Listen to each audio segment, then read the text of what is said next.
Hi everybody, PJ Kwong, otherwise known as @SkatingPJ, here for our final Facebook Live of 2017. So, along the way, I want to know your favorite skating moment from 2017. But first, I want to tell you that I think there are some people whose work you should be looking at over the skating break. And one of those people is my friend Ryan Stevens with SkateGuard blog, the SkateGuard blog. You want to take a look at his stuff because it's all kinds of historical terrificness about skating. Jackie Wong, who is rocker skating. I want you to look at Bev Smith, who is Bev Smith Writes. And then I keep forgetting to mention, and I don't know why, but International Figure Skating Magazine, a source of all things skating plus some of the best photography. Danielle Earle, photography, with whom I've done a podcast. I want you to check out her photographs too because they are absolutely fantastic. Ted Flat, Golden Skate, and of course my stuff. @SkatingPJ on Twitter, on Instagram as well, and then check out my blog, which is pjkwong.com. So I want you guys to tell me if you're interested in seeing I, Tonya. I think I told you that producer Paul and I got the chance to go to a really cool screening that had snacks last week at a kind of fun little theater in Toronto that, among other things, had reclining seats, which was very exciting. Did you think that was exciting, Paul? Yes. He loved it. Not as much as I did. Anyway, I, Tonya, very interesting movie for those of us who have been, hello Christine, nice to have you back. But for those of us who have lived through skating for as long as we have, the whole incident of Nancy Kerrigan being whacked on the knee at US Nationals in Detroit is something that will live on in infamy. And as it turned out, her biggest rival, Tonya Harding's people were the ones who ended up being responsible for it. And you're right, Elizabeth Cardoso-Taylor said that Margot Robbie has been nominated for a Golden Globe Award. She's the actress who executive produced I, Tonya, but also played Tonya in the movie, as well as Allison Janney, who plays Tonya Harding's mother and maybe one of the scariest humans that I've ever seen portrayed. Quite remarkable. So it showed a little bit of the sort of seedy underbelly of a person's life. Not so much a sport, but a person. So I was very interested in seeing everything about this movie. I felt it was really, really kind of interesting. And Aussie Skates, good to see you. And you're right. Margot Robbie is Australian. Did you know that, Paul? I didn't know that, no. I knew that. I knew that. And you know what? Her skating was really quite good, except that there was kind of one part where she was taking off in what looked like a triple X and then all of a sudden did a double axel, or a triple axel. It was kind of wacky. And you're right, Aussie Skates. And thank you for sharing all the stuff that you do. I hope you guys are all getting ready for the holidays, whatever holiday you may be celebrating in whatever part of the world you are. It's pretty exciting that we're down to the last couple of weeks of 2017. So, favorite, yeah, you know what, Craig? They call it a comedy, and I think it's up for a Golden Globe as best comedy. Is that right, Paul? Comedy or musical. Okay. It wasn't a musical. And it wasn't a comedy. To me, there was nothing funny about it. I found it tragic, and it didn't even make me sort of laugh. Hi, Marcos. Didn't even make me laugh in any way, because I feel like to laugh would be in some way to make fun of what was going on. And, it wasn't funny. But it was dramatic and very well portrayed. Before we move on, I have a question for you. Uh-oh, here we go. Yeah? What do you think that incident with Tonya and Nancy Kerrigan did for skating? Did it change skating? Did it bring more attention to it? Good, bad? Thoughts? Thoughts. Well, I'll tell you what. My friend, Scott Moore, who's currently the head of Sportsnet, president of Sportsnet here in Canada, he was my boss at CTV Sports/TSN way back when I was doing research for them. And he always used to say that in that sort of year, 12-month period, people started to watch figure skating in part because of the drama. I mean, it was just something that was so impossible to think of, was this kind of violence in a sport like figure skating. But then there was also a baseball strike and there was a hockey strike. So people had nothing to watch on television in terms of sports, so they decided that they wanted to start watching figure skating because it seemed like it was going to be quite dramatic. So that's when those glory years started, sort of in the early 90s. And we have a lot to sort of be thankful is not really the right word, but it was really quite, the incident that sort of rocked the skating world and really put us on the map. Okay, Rosalia. She's backing you and saying it was like a way to kind of get attention to the sport with her own personal experience. And that you were 7. You got upset about skating shortly after. And you know what? I was talking to somebody else. I want to say, I don't quite remember. You'll come to me maybe. Anyway, it's one of our regulars who was talking about the fact that it was after that. Maybe you, Craig. It was you, Craig. That's right. That started to watch skating. By the way, Ryan says he's not late. It's just an optical illusion. I don't know about that. Do you know what, Ryan? You were probably writing. Some of the best writing in terms of historical, in terms of everything, really. And a delightful breakfast companion, Ryan Stevens. Da, da, da, da, da. And Craig, it was you that said that that's when you started to watch skating. Anyway, if you check out my Facebook page, you'll see that my blog is posted there. And not only that, some great comments from all kinds of people about their experiences with Tonya Harding. In fact, there's even a picture posted from, is it Lance who posted a picture? Maybe. Yeah. Maybe. Let's go with that. Anyway, take a look. There is a picture there. So that's my thing. So I want to know from you guys your favorite moment of 2017 in terms of skating. Let's just see. Louis doesn't open here until the day of the Olympics. By the way, at the Olympics, I want you watching figure skating because yours truly is going to be the PA announcer. Do you know what else is really cool? I was saying that actually I was telling Paul that just today, Kelly Vanderbeek, who came 4th in the Olympic Games as a downhill skier for Canada, is doing the overnight show on CBC Sports, and she recorded a podcast with me. How strange was it for me to not be listening to see if the levels and everything were right? It was absolutely a trip. But I was talking about my experiences at the Olympic Games. Coming up to my 8th, can't wait for it. I think the skating is going to be phenomenal. So Aussie Skates, tell me, what was your favorite moment of 2017? And Craig, I think you got over your crush on Tonya Harding. You can be honest with all of us now. By the way, Paul and I started the content store in 2017, which was very exciting. And Paul had mugs made for us. I feel very Vanna when I do this. Wait, I'm going to turn it around. I'm going to be careful because there's water in it. Look, the content store. It's a picture of a store. Pretty exciting. I'm going to drink now. Hold on. Okay, from Australia, Katya and Harley winning Worlds and the Junior Grand Prix final. And I think they've qualified for the Olympics, have they not? Silver medal from Pauline Alberth. Silver medal for Caitlin Osmond. That was a pretty special moment, I have to tell you. Any moments from you, Paul, that were your favorites?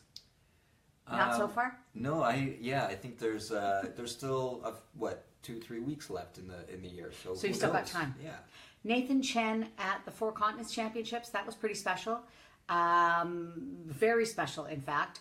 For Ryan, favorite moment, 2 Canadian women on the podium at Worlds. I would have to agree with Ryan. That was fantastic. Not only that, the buzz behind the stage, backstage rather, behind the scenes was just outstanding. I also have to tell you that some really cool moments from the synchro world. I loved being at the World Junior Synchro Championships that were held in Mississauga. And of course, commentating for Synchro Senior Worlds is always something that is of great interest to me. Craig Drebbett, Papadakis Cizeron free dance at Worlds was your favorite. You know what? I love the ice dance event. Aliona and Bruno for Christine. That's her favorite program. The fact that they just did what they did at the Grand Prix final by winning it. You know what? I wouldn't have thought that Wenjing Sui and Song Han could be beaten as easily, but I think that Bruno and Aliona, they are definitely threats for the gold medal at the Olympic Games. Papadakis and Cizeron breaking the 200 points in the ice dance. That was pretty amazing. Tessa and Scott winning Worlds in Helsinki, and then their Prince short dance was iconic. You know, she borrowed that outfit from me. No, she didn't.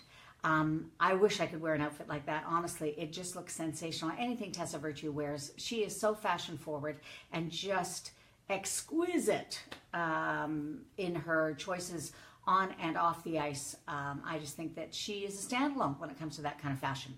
So a little bit of news for you. Yuzuru Hanyu just got confirmed by International Figure Skating Magazine that he has damage to ligament in his right foot. No question, no surprise there, actually, given the fall on that Lutz in practice in France.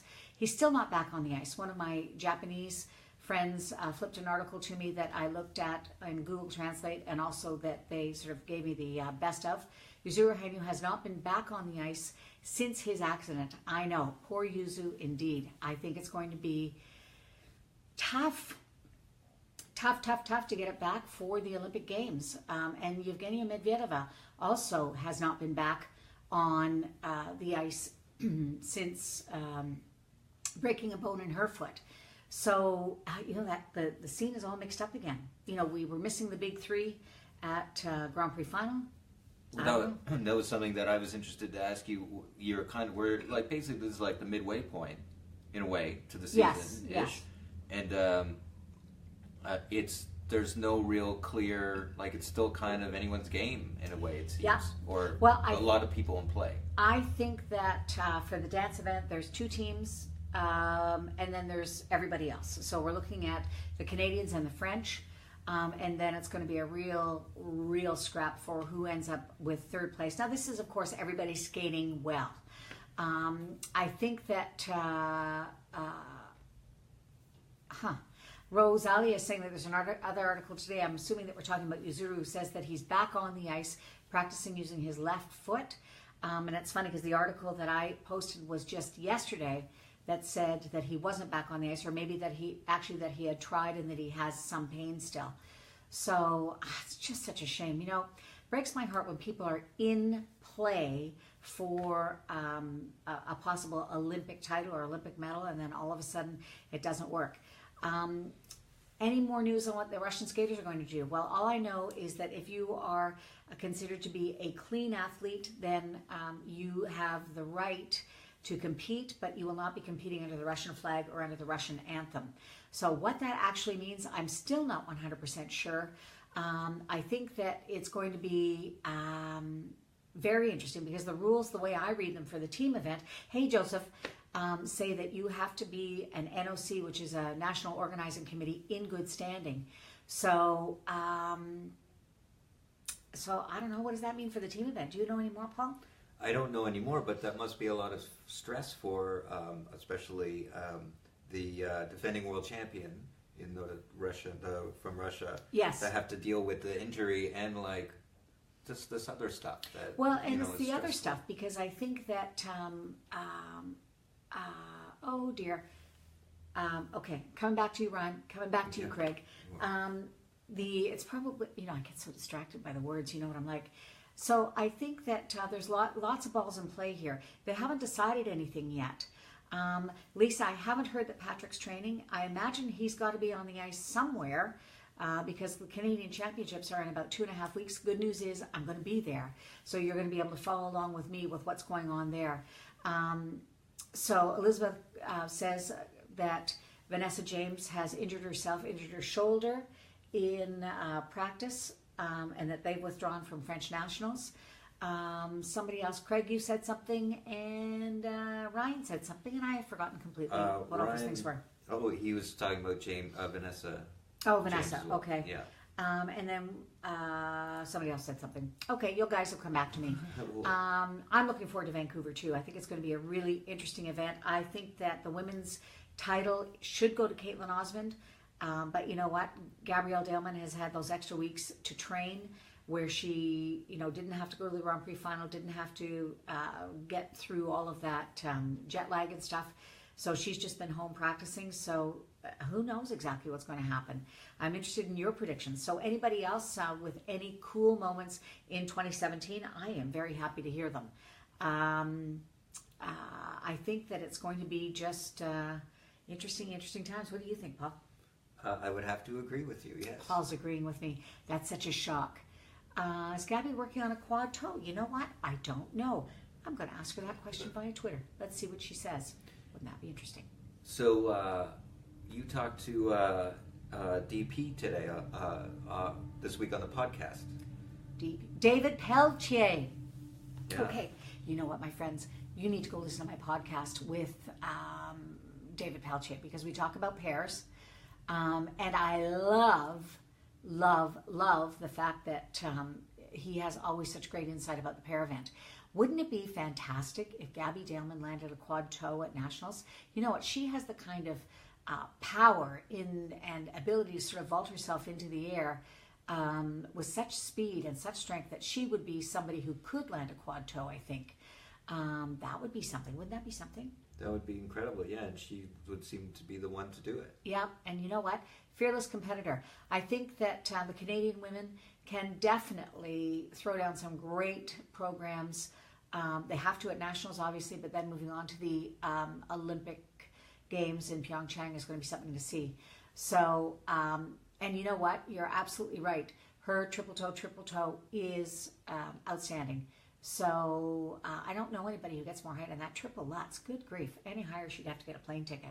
See what I did there? Plane reference. Do you like it? It's great. Paul loves it. So I think that the skating event is going to be very interesting. What did you guys think of the results from Grand Prix Final? You know, I had predicted in my preview for CBC that it was going to be Shoma Uno to take it, and he was 0.5 away from doing that. I predicted that I was 100% wrong on everything at Grand Prix Final. I'm usually right on something. So I predicted that Caitlin Osmond would take the women's event. She won in the short, and then doesn't seem to be able to put together at this point 2 programs back to back, but oh my goodness, I am such a fan of both those programs. The short program choreography from Lance Vipond is beautiful. The free program with Jeffrey Buttle and the Black Swan is equally sensational. So I have every idea to think that she's going to be able to do something. So we're just looking at the time. So Nick, you're wondering about backloading in the ladies free skate. Well, I'm going to say what I always say. It's a competition. And if the rules allow for that, then you want to try and maximize whatever you can to get the most number of points that you can in order to win the event. We're talking about Alina Zagitova. And until the program component scores are so clearly laid out that people will not be able to reward, will be able to compensate for with the 10% bonus on the back loading of the program with the jumps, fair enough, but then you can't have as high the component scores because it's no longer a well-balanced program. So at the moment, the program component scores are a little bit out of whack, I find, in each of the disciplines, because I'm finding that the judges are not accurately reflecting what they see on the ice. They're picking a range of scores in those program components, and that's where they're staying. So I think that, like you, that they should be tied together. So if you want to backload all the jumps and get that 10% for each of those jumps in the second half of the program, good for you. But you can't then be rewarded the same as a Caitlin Osmond, let's say, in choreography, because it's just not the same. So that's kind of my thinking. But it's about being in competition, and it's about winning. I mean, hello, don't you think? I agree. Paul's agreeing with me. It makes me a little nervous when Paul agrees with me this much because he's probably not listening. Let's face facts. I think you're right, Elizabeth. The program components do need to be reviewed. But that's happening. I mean, I think that we are so much further, so far ahead that we just keep continuing to try and improve the system. Is that something judges should be doing, or is it a rule? Craig, it is a bit of both. But I know that when you're in the moment and when you're trying to do something quickly, and the judges have an awful lot that they have to get done in a very short space of time. So they're watching, they're recording, they're thinking, they're trying to evaluate. So sometimes if you feel that one part of the program is an 8.5 or an 8.75, it's not that much of a reach to think, okay, well then all the program component scores are going to be, between 8.5 and 9.25, let's say, because they go in 0.25 point increments. So I think that there's not, and some people just are not well enough versed artistically to know what they're looking at. So understanding on paper what a well-balanced program should be and being able to evaluate it in the moment are two different skills.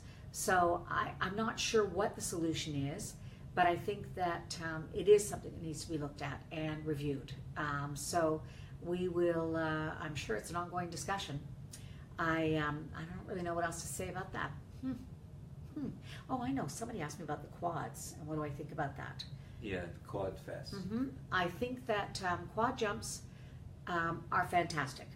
And I think that with every new, whatever it is that happens in skating, particularly in men's figure skating, it just sets the whole skating world abuzz. So let's go back to 1961 and Donald Jackson landing the first triple Lutz in competition. You know, there were lots of naysayers, I'm sure, at that time who said, oh, you know, triple Lutz, where are we going to stop with this? And it's going to become just a jumping contest. Well, it never really did become a jumping contest, and I don't believe that it's a jumping contest now.